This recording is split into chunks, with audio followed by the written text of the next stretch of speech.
almusal na, sumusubo na Ay! ng kanyang almusal. Ayun nga, nabulunan na nga eh. Uy, Umiinom ba't- na siya ng tubig ngayon.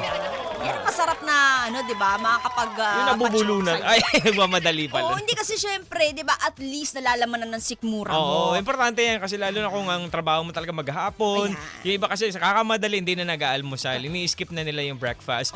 Alam niyo ba, Kaya parang indoors Wala na na naman. gumamit. Biglang ganun, sisingit. Practice na, bakit ba? Kaya nga, pero ito hindi practice to. Dahil Oo. ito na ang ating Dugtong, pakitong pakitong, ito, halima o sa dagat. Dugtungan mo ka-vibes. Ay, wala yung text. Ito na nga.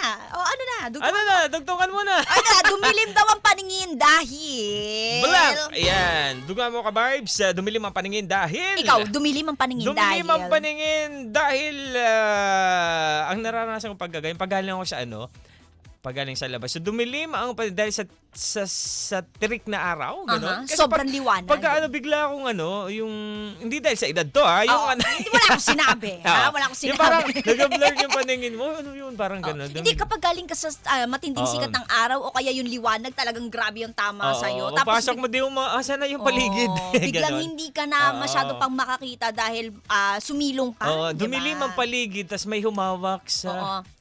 Dumilim Oh, ang paligid. Hindi tumawag, may humawak sa... Humawak.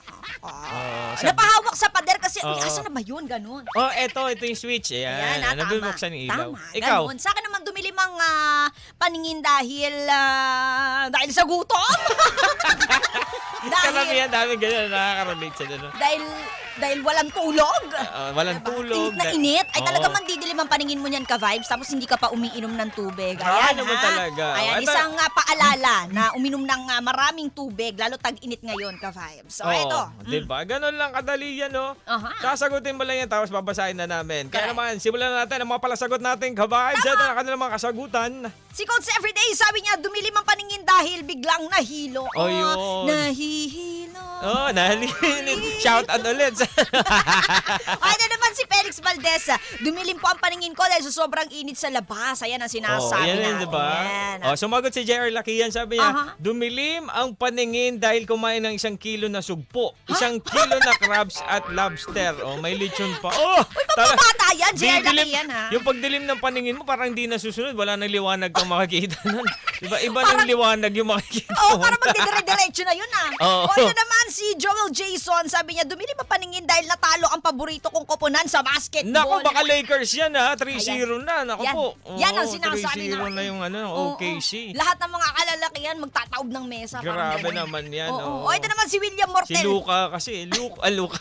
Sinisi Luka si ka pala Luka doon. O, ito si William Mortel, sabi niya, dumilim ang paningin kasi wala na namang pagkain para bukas. Diba?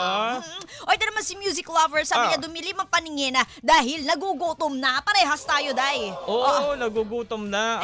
Hindi, ito si Raymond ko nakikinig sa kanyang sasakyan. Hindi siya nagugutom kasi ang dami niyang bao. Yan ang gusto natin. Nakatune in sa Tama. ating programa. Ayan, si JR Lakian naman. Mayaman kasi si JR Lakian. Kasi ganito mga niya, sugpo, mga seafoods. Oo, tingnan mo Diba? naman. Ang mahal kaya niyan sa panahon ngayon, di ba? Pero afford niya pa rin. Grabe, Oo, Jella, mayaman yan, kasi. ha? Kaya advice namin dito, pero magpapawis ka na, magpapawis ha. Oo, Ganun. at saka, para mabawasan yung kinakain mo, ibigay mo sa amin yan dito sa Oo, Mother diba? Ignacia. Oo. Tama. Hindi puro Marami sinasabi lang ni kang JR. malalam na nasikmura. Totoo. Oo. Yan, ha? Okay. JR, Alam mo na, JR. Ay, tayo habol natin si Faith Melencio.